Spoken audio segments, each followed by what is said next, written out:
Lot number 8 now, the Andy Warhol Red Jackie. And what, 160,000, 170,000, 180, way back. April 23rd, 1996. At Sotheby's in New York, a sale is underway.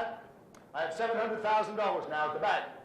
5,000 items from the estate of Jacqueline Kennedy Onassis. 5,000 chances to buy a piece of a remarkable life. This is your last chance for a part of the mystique. And I know that's what you've been saving up for right over here, right? The official Sotheby estimate, $4 million. 4 days later, when the last item is sold, the auction proceeds will total $35 million. Sold, $2,350,000. Time has not dimmed the Jackie mystique. Millions of people are still captivated by the details of her life, and something more, by her impeccable sense of self.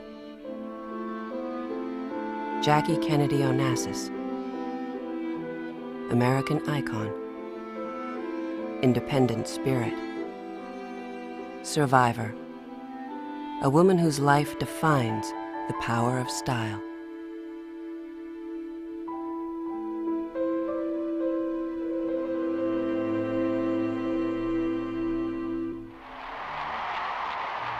May 31st, 1961.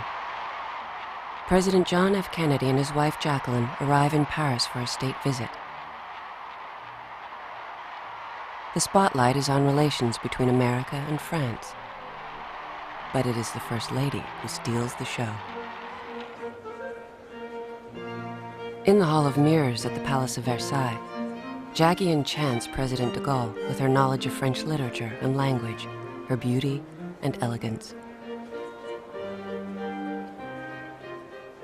Up until Jack Kennedy became president in 1960, all first wives had been frumps, rather plain, fat, old frumps. Jackie Kennedy was the first wife of a president to be beautiful, stylish, and young.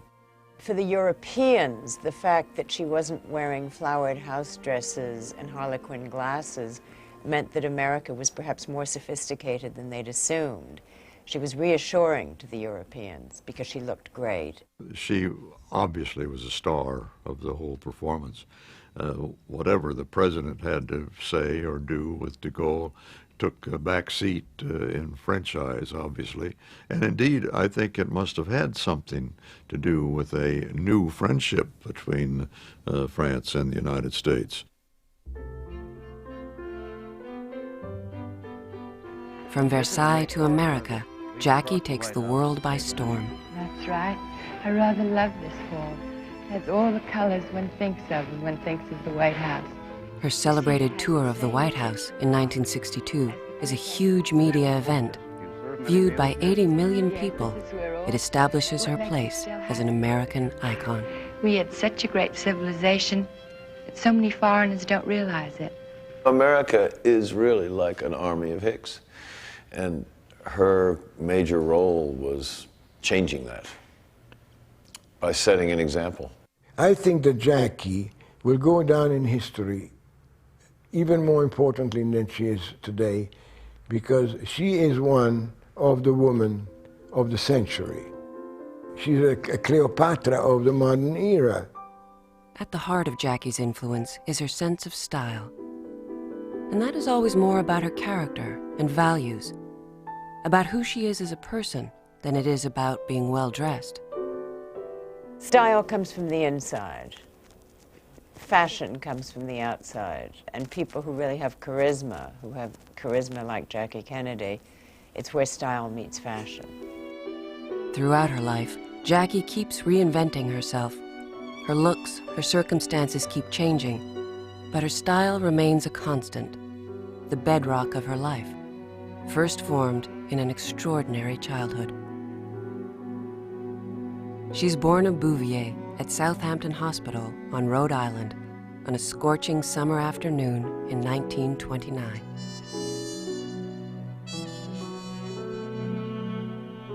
Jackie gets her dark Mediterranean looks and a fiery spirit from her father.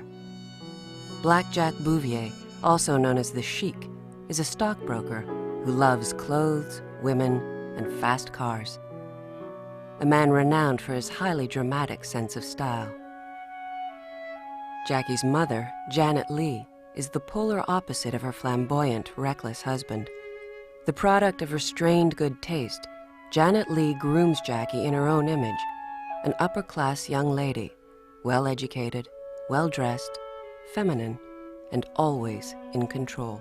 She did not particularly love her mother, and she adored her father. It was almost an incestuous relationship. It wasn't incestuous. But when you saw Jacqueline with her father, you beheld two lovers.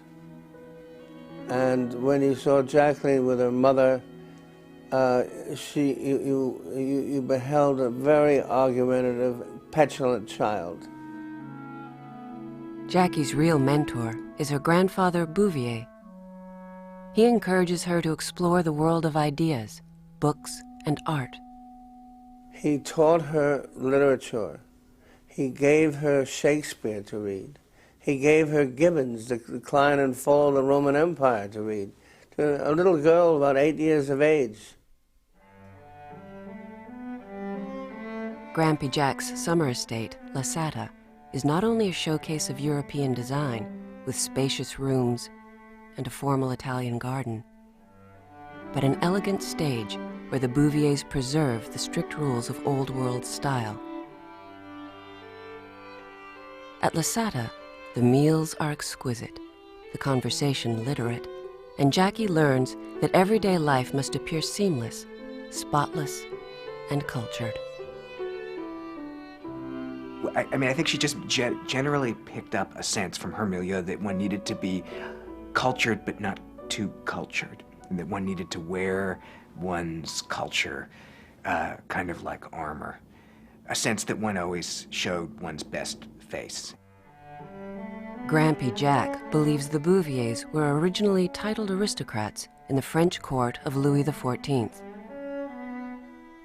Jackie's cousin, John Davis, later writes a book that reveals the lofty origins of the Bouviers to be a fantasy. But her grandfather's preoccupation with the ideals of aristocratic behavior leaves an indelible impression on Jackie. She believed that she was an aristocrat and that she was above the crowd. But she was never snobbish about it. She did not snub people. She was always very kind to other people. But she had an air of superiority to her. Although Jackie never rebels against the demanding expectations of her class, her surface conformity disguises a complex personality. Daredevil and princess, both sides of Jackie's personality find expression in the world of the horse. I still remember it acutely. You would see this little girl on top of this gigantic stallion and assuming total mastery of the animal. Her mother, Janet Leigh, a champion horse rider herself, gets Jackie on a horse as soon as she can walk. By the time she's 5, she's winning awards.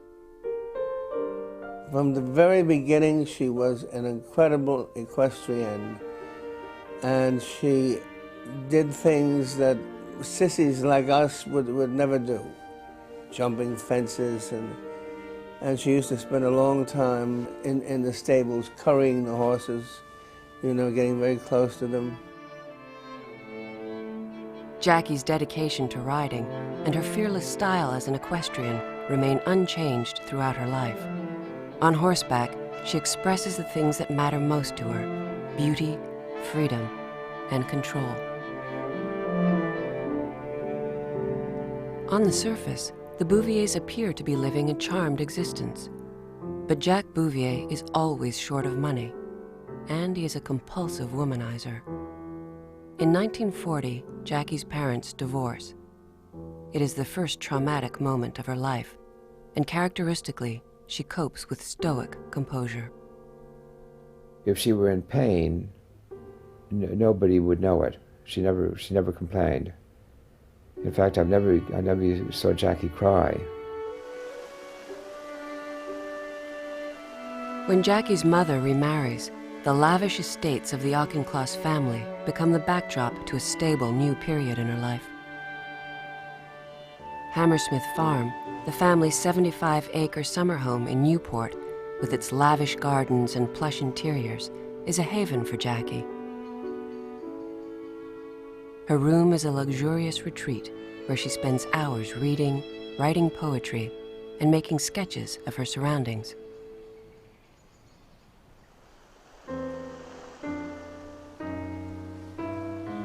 By 1944, Jackie is a student at Miss Porter's finishing school in Connecticut. A far cry from the surroundings of Hammersmith Farm. But even in uniform, Jackie's unique style shines through as the playful intellectual, the popular loner. She was not only marvelous looking, but she was smart and bright and with it. She was just ahead of everybody else. She knew how to tease, she knew how to laugh, she knew how to make other people laugh. She did little things. She would make drawings of people, cartoons. She was really very creative and very thoughtful. She heard anybody was feeling down or sick, she would buy a special nosegay of flowers and send it to them. She did thoughtful little things all the time. And she did that all the way through the White House, too. When Jacqueline Bouvier graduates from Miss Porter's school in 1947, she is an A student and a skilled equestrian. She is known for her wit and her key ambition, not to be a housewife.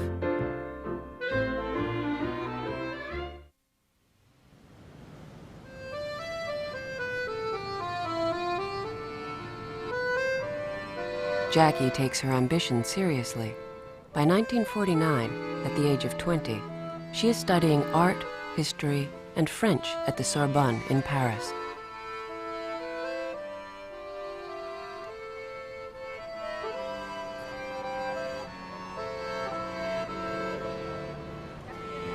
She savors life as a young intellectual abroad. She hangs out at famous writers' haunts like Les Deux Magots, mastering the French language and learning more about art and dance. But she never abandons her upper crust roots. Once a week, she dons pearls and fur and joins the wealthy American expatriates at the bar of the Ritz Hotel. Later, Jackie would write about her year in Europe, saying, "I loved it more than any year of my life. I learned not to be ashamed of a real hunger for knowledge, something that I had always tried to hide. And I came home glad to start here again, but with a love of France that I'm afraid will never leave me." Jackie's mother, Janet Lee, advises her daughter to marry a rich man, but she is determined to earn her own way. She finds work as a reporter and photographer for the Washington Times-Herald. As the inquiring camera girl, she interviews John F. Kennedy, the newly elected senator from Massachusetts. She makes him a face in her column. Soon after, she is the public woman in his life and a hit with the Kennedy clan.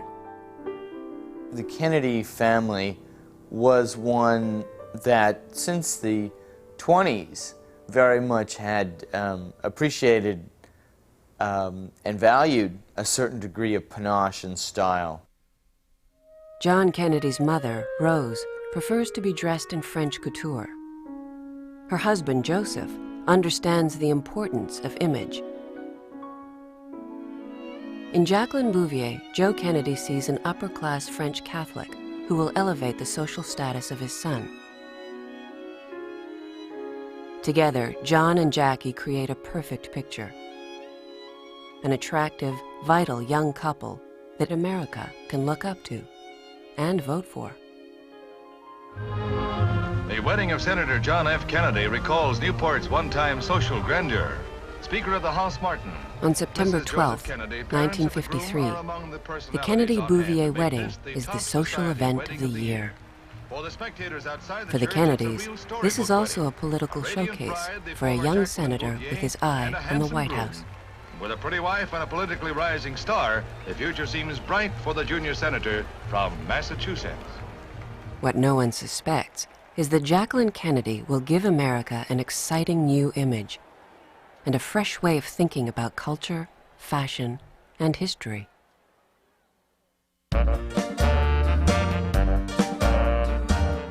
1953 is a buoyant year in America. The economy is booming.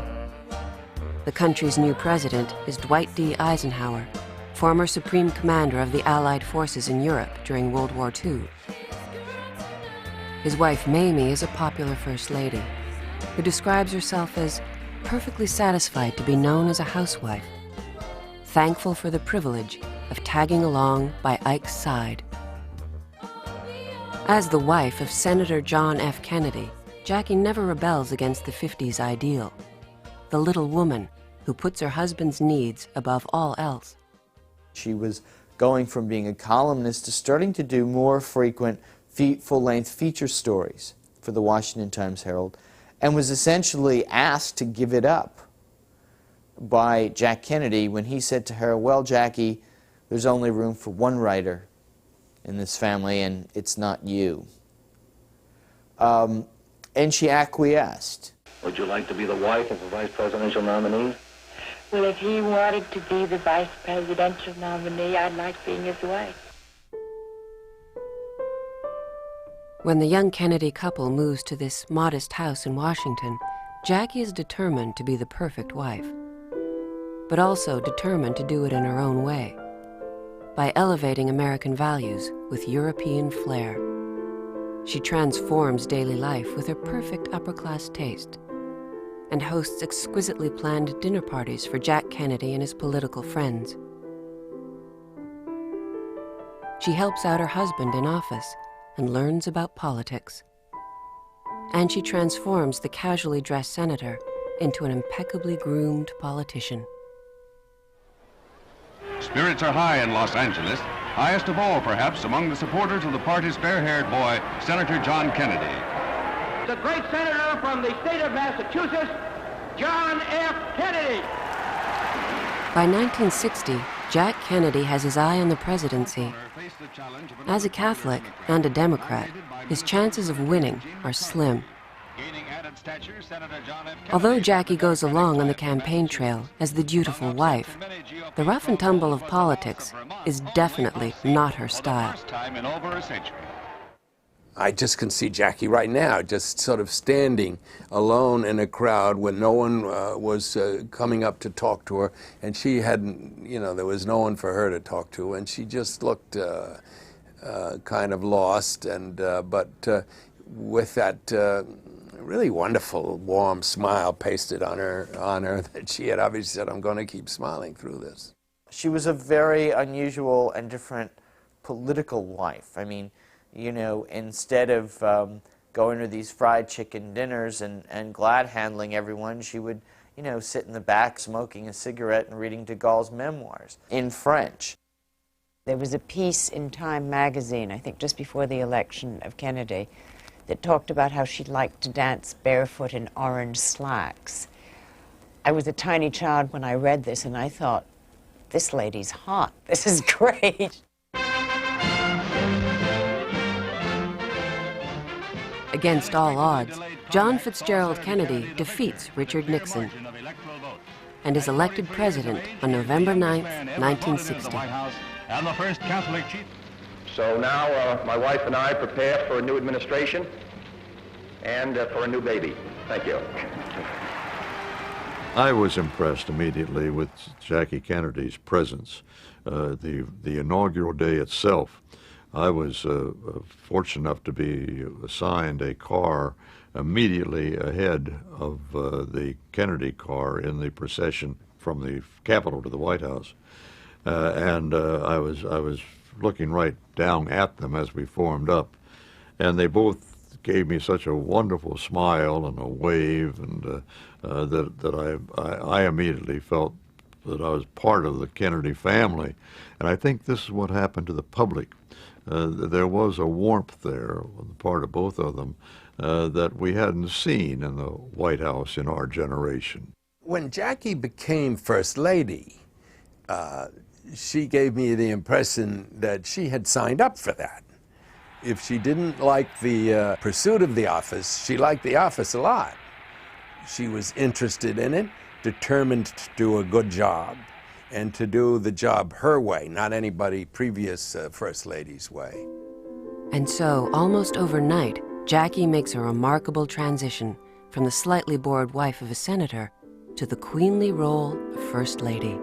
And, in the process, she captures the imagination of the entire world. America's fascination with Jackie Kennedy's style is immediate and enduring. Jackie Kennedy was the first wife to be young, beautiful, not fat, and to have a good sense of fashion, you know, to wear clothes that other women wanted to wear. She embodied something that was both American aristocracy and European sophistication, and also she had, you know, white skin, black hair, a strong face. She was photogenic. So she very quickly and easily became an icon. Jackie's instincts for performance and the persona of the First Lady role are impeccable. She chooses Oleg Cassini as her official designer.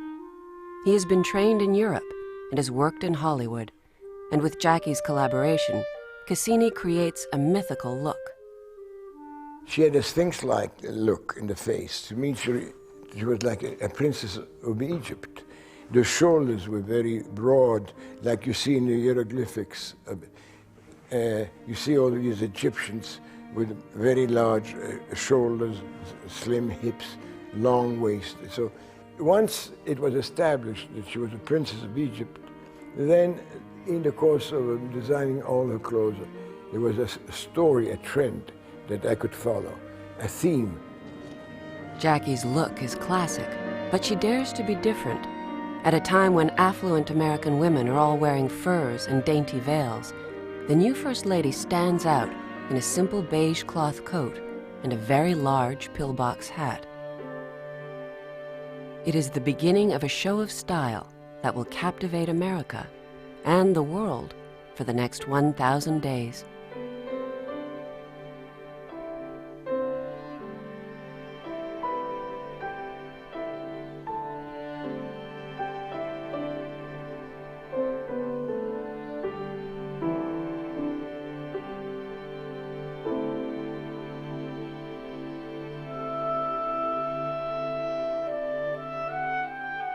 If American women were fascinated by Jackie's clothing innovations, it was simply because they were starved for anyone with a sense of style. I mean, we cannot underestimate just how uniform and stylistically deprived the 50s were for North America.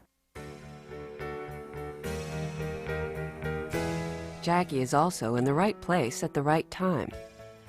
American women are now looking for advice on how to be happy homemakers for their increasingly affluent husbands. Jackie's image, magnified and repeated by constant media coverage, leads the way. On television, which now explodes from black and white into living color, and through the many women's magazines that now crowd the market. Around the world, Jackie's image inspires a frenzy of imitation. Every item shown is examined in the light of the new First Lady's tastes and preferences. And in the world of high style, an appointment made by Jacqueline Kennedy is bigger news than her husband's cabinet designations. Millions want to share and wear the Jackie look, with its sleeveless A-line shifts, dressmaker suits, pillbox hats, and rows of pearls.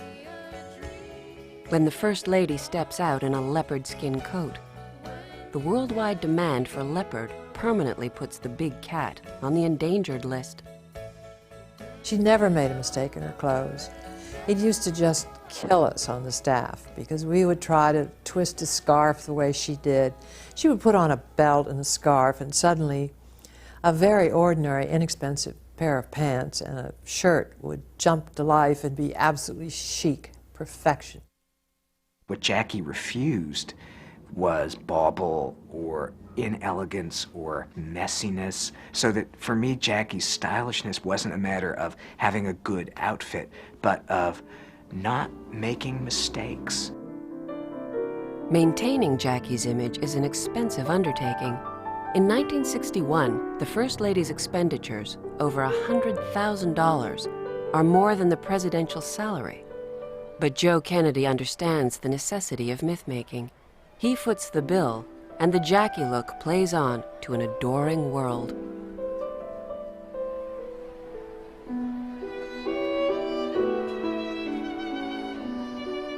Even when she is the high priestess of style in America, the bedrock of Jackie's life is her family. Caroline's birth in 1957, followed by John Jr.'s arrival in 1960, is the beginning of her lifelong dedication to motherhood. Her husband and her children were a priority. She had to make sure that everything was safe and happy and comfortable for them.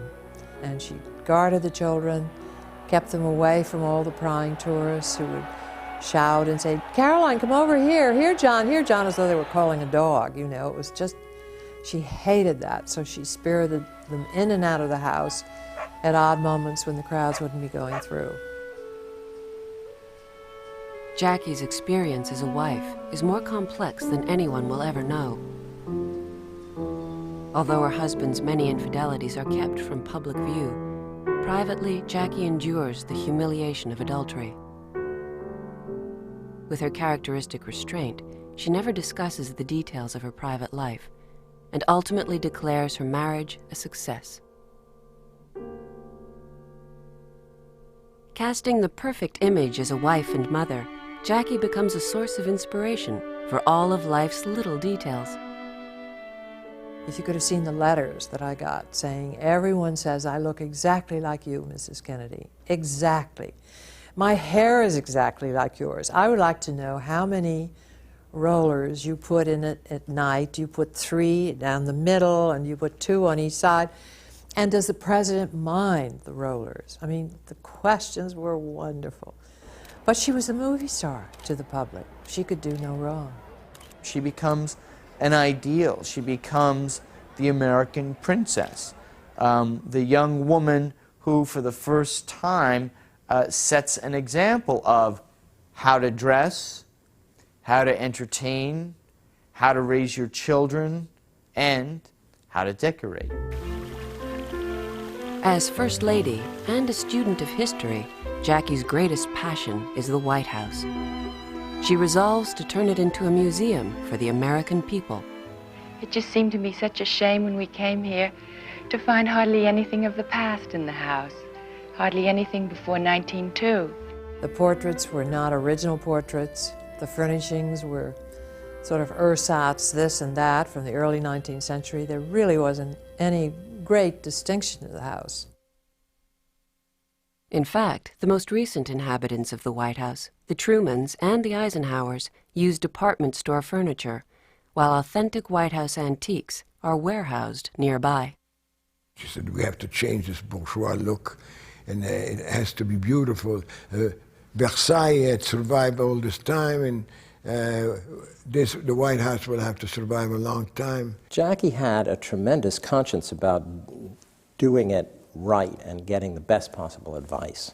The first thing she really accomplished was to get a full-time curator. There'd never been one.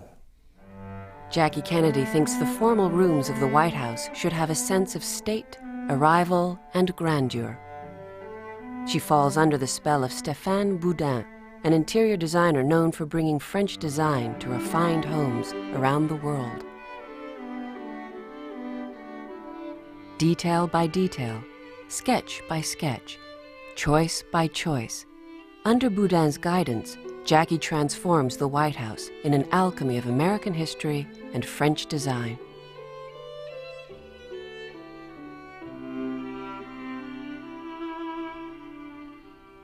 Each room is filled with antiques and fine art from Europe and America. Jackie somehow heard that there was this group of Cézannes to which the White House was judicially entitled, which were on view down to the National Gallery. So she came down here, and Johnny Walker got them all in this room on easels, put the best ones back in the shadows, and of course she goes like a homing pigeon right to the best ones, says, I'll have this, this, and this, and up they go. Jackie orchestrates the White House renovation herself. When Congress needs persuading to pass legislation making the White House a museum, she moves the mountain with strategic charm. Jackie manned the telephones, and that whispery little voice would call various congressmen who were important to her legislation. She did all of the sort of maneuvering herself. Also, it was a fundraising opportunity. She had some very wealthy friends, and they were flattered and delighted to be involved. She conned a desk out of my father, it's an antique Daniel Webster desk, and it's still in the White House dining room, the private dining room. Using the restored White House as a backdrop, Jackie turns the table on every aspect of presidential entertaining. The girl whose ambition was not to be a housewife becomes the ultimate homemaker and hostess in America. And she said that all this has to go, it's ridiculous. From the food, which is grotesque, for heads of state to come in and eat hamburgers, she said, I want a French chef. Jackie gets one of the best French-trained chefs, René Verdun. I think that she just sort of rolled up her sleeves, pushed up her bracelet and said, we need to work on beef bourguignon. I mean, we need to really show these benighted Americans a few things. Jackie seats White House guests at round tables to encourage intimacy and conversation. Unlike in previous administrations, guests are allowed to smoke and drink and enjoy themselves in an atmosphere of casual elegance. So the ambiance was absolutely delicious. Soft music. It was so glamorous and so wonderful. The tables are decorated with candles, low floral arrangements, and covered in blue or yellow table linens. Impressed with the gilt bamboo chair she saw in Paris, Jackie brings the same style into the White House. Within a month, every trendy hostess in the United States is renting gilt bamboo chairs, round tables, and colored tablecloths, breaking with tradition to follow Jackie's lead. Unheard of to have color in the dining room, unheard of. The society scribes were scandalized and said, what's happening to the White House? It's terrible. Of course, it was wonderful. Good food, good wine, good company. If you had dreamed up a party when you were in your 20s or early 30s, just a real great fancy ball party when you were going to have a good time, that's what it was like. And the White House had not seen that. During their stay at the White House, the Kennedys play host not only to a dazzling parade of world leaders, but the world's best writers, dancers, and musicians as well. From an evening with Pablo Casals to a dinner with 49 Nobel Prize winners, the First Lady hosts dozens of cultural events at the White House. The Mona Lisa comes to Washington, thanks to Jackie's connections with the French Ministry of Culture, and to her belief that it is a government responsibility to support the arts. Jackie turns the White House into an American Versailles and gives culture a good name. An intellectual without apology, she gives America a new image of femininity, the brainy brunette. The sexuality that Jackie brings is certainly not the big-breasted Niagara Falls kind of sex kitten sexuality of 50s blonde bimbo, womanhood. For me, the Jackie look has to do with importing a kind of French existential allure into a much more straight-laced American femininity. French meaning not the fullness of couture, but the French of Jean Seberg or even Audrey Hepburn in Funny Face. For the first 1,000 days of the Kennedy administration, Jackie appears to be sailing along in control of her image and destiny itself. On November 22, 1963, on a political trip to Dallas, an assassin's bullet changes everything.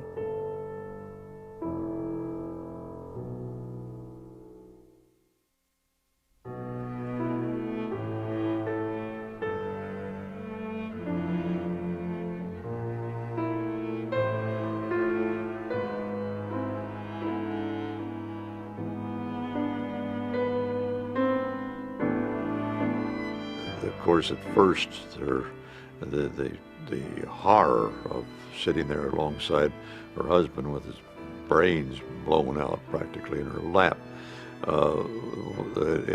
It's amazing that she could have recovered enough from that to have gone on at all for the immediately following days. How she pulled herself up for that, goodness only knows. It shows again the exceeding class of the woman. Mrs. Kennedy begins the long hours of her public grief with the courageous dignity that has marked each moment of her ordeal. Jackie orchestrates a state funeral to honor her husband's memory and takes charge of every detail. The sound of the muffled drum sweeps in melancholy waves over the hushed throng. The riderless horse behind the casket is a respectful echo of President Lincoln's funeral. But many of Jackie's decisions are drawn from European history. Her own long, dark veil is made up quickly in a style used by European royalty. And following the Mediterranean tradition, she chooses to walk behind the horse-drawn casket. Erect and proud, Mrs. Kennedy walks the 6 long blocks with firm step yet tearful eye. As the casket is returned to the caisson, there comes a family vignette that must take its place with those memories we hold warm and dear. A gentle reminder from his mother. It is Jackie who plans and prompts John Jr.'s final salute to his dead father.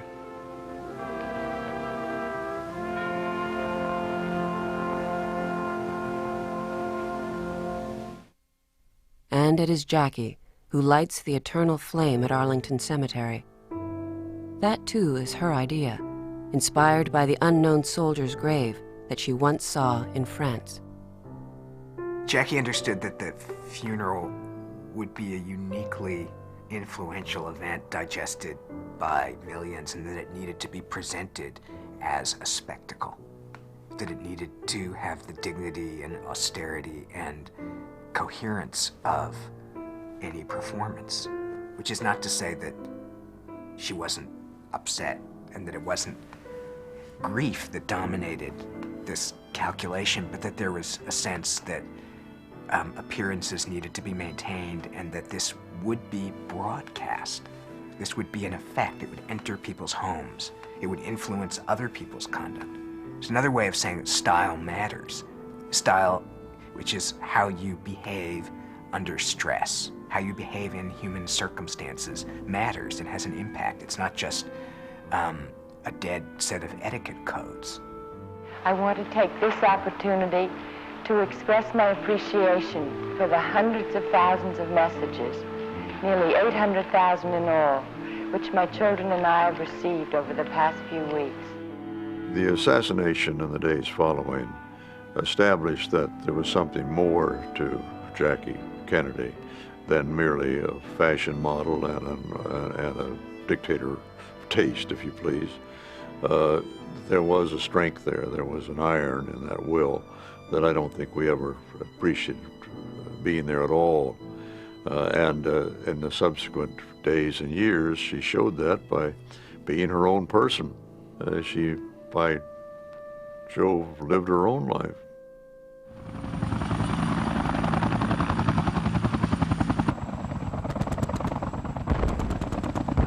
By 1967, images of violence in Vietnam inspire many Americans to oppose the war, and Jackie is one of them. She works with her brother-in-law, Bobby Kennedy, now a presidential candidate himself, in his campaign against the Vietnam War. But political activism is no substitute for her powerful, productive years as First Lady. and there is no escaping the public's perception of her as the noble widow. I think that every act of hers is always seen against this template of keeper of the flame, and she's going to always look like a betrayer of that Kennedy flame. There was speculation on who she might marry, who she was dating, how she was raising the children, and on top of that came the assassination of her brother-in-law, Robert Kennedy. I think it just got so oppressive she had to explode. In 1968, Jackie shocks the world with a dramatic decision to marry an old friend, the Greek shipping magnate Aristotle Onassis. Onassis bought her. She had to go away because after the assassination. But in regrouping and deciding to go to Europe, she began to think like a mother that has to take care of her children in the future, where's the money, all these mundane things. And this man, Onassis, was not without a great amount of charm, but wealthy, charming, powerful, and could be a protector for her and her children. Photographer Peter Beard's snapshots of Jackie and Aristotle in Greece record the beginning of a new chapter in her life.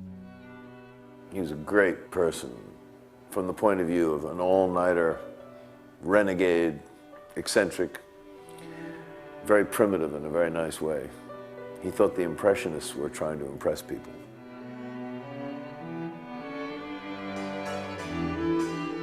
In the glorious beauty of Greece, on the island of Scorpios, and on the Onassis yacht Christina, Jackie sheds her grief. She was just full of funny and devilish ideas, and she always had a twinkle in her eye. And we always had a lot of fun.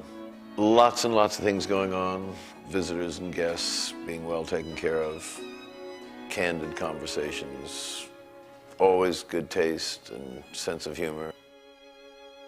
The tabloid press brands Jackie Onassis as a wealthy shopaholic, and her shopping sprees enrage her husband. But in her daily life, Jackie's style is now defiantly casual. She was very bohemian. She really went natural in a lot of ways, allowed herself to. In fact, the enduring images of Jackie Kennedy was somebody in a ribbed sweater and very, very tight jeans. It's a certain kind of old money look. It's an old money, good figure, I don't care kind of look. But that was style. That was style because she was flat-chested. Had she had enormous tits, that would have been vulgar. It's knowing what's right for you. What Jackie discovers is that good taste on any level is not easy to maintain around her new husband. As is known, the bar stools on the Christina were covered in whale scrotum, which Mr. Onassis used to love to point out to his guests. And the guest rooms, or the master bedrooms forward, were all in this pseudo-Rococo, late 19th century, cheesy hotel style. And I can recognize that he loved it. It was his home, basically, and she wasn't allowed to touch a thing. He was very eccentric, overextended, tough, manipulating, and very paranoid in many ways, businessman, and he had lots of rude moments on his home turf. She did the best she could. It did not turn out the way she thought. He was never going to be happy with her because he needed a Maria Callas, a Greek, to understand him. Because basically he was a very intelligent man, but he was of simple taste. In 1975, Jackie is widowed for the second time when Aristotle Onassis dies at the age of 75. Although her final years with Onassis were tense and bitter, her breeding prevents her from airing dirty laundry in public. In a statement, Jackie says, "Aristotle Onassis rescued me at a moment when my life was engulfed in shadows. He meant a lot to me. He brought me into a world where one could find both happiness and love."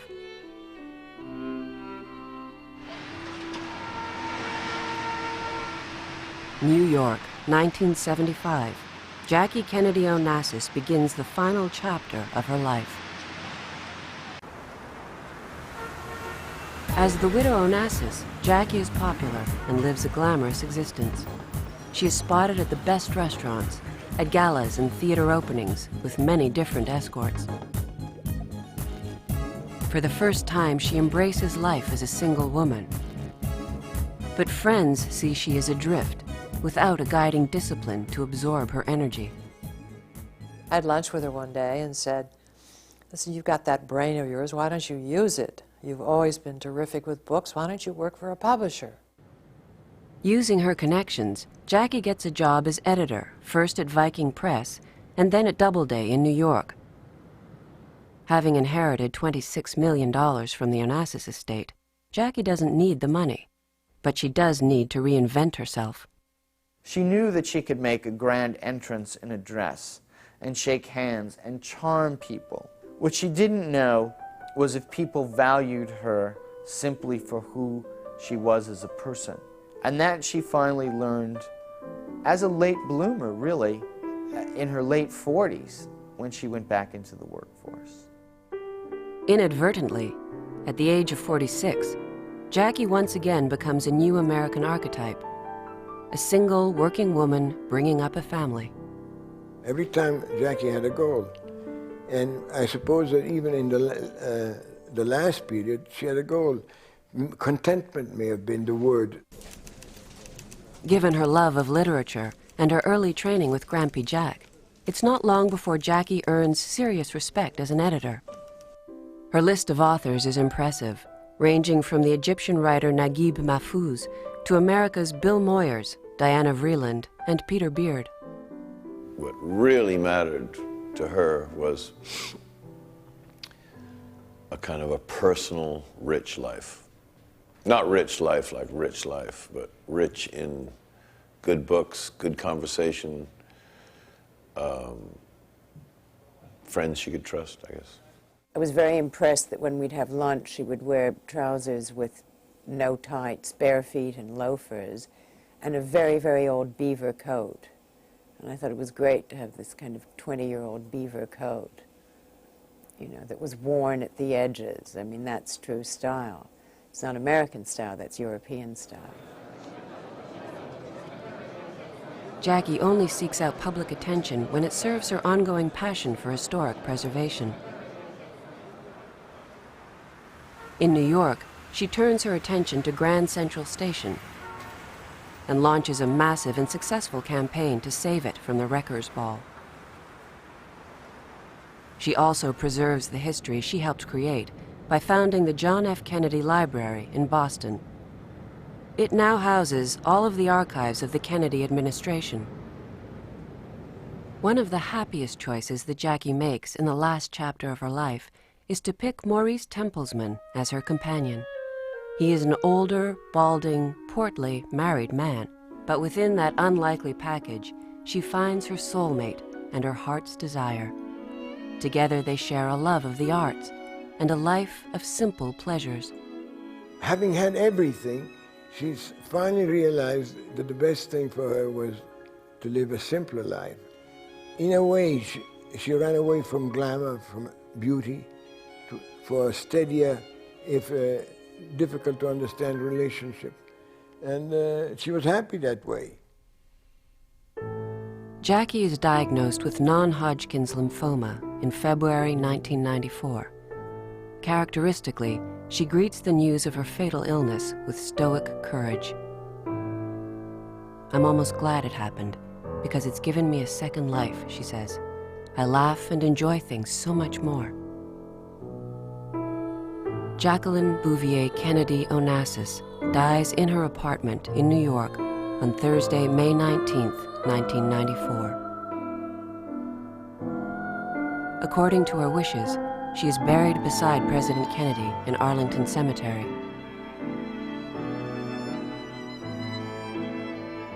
Each year, 5 million visitors pay their respects at the Kennedy grave, and the eternal flame still burns as brightly as Jackie's enduring legacy.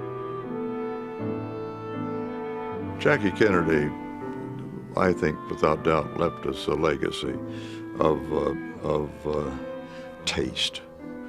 That would be my word for it. It can take its place in fashion, home decoration, in entertaining, but in also, most particularly, in demeanor. She simply had it. She simply carried an aura of kind of an authority of taste. You just knew that what she was doing was right. And as such, it was an example, I think, to I hope, literally millions of people of how one conducts oneself in this complicated life of ours. Jackie once said that if you bungle raising your children, whatever else you do well doesn't matter very much. By her own standards, she was supremely successful. Before his tragic death, John Jr. was the editor of a political magazine called George. Caroline is now a successful lawyer, wife, and mother. As for her personal life, Jackie made sure that no one would ever know anything for sure. Her will protects the private details of her life. And in the years before her death, Jackie burned many of her personal papers. True to form, Jackie covered her tracks in style, and in the process, saved her dignity and her mystery forever.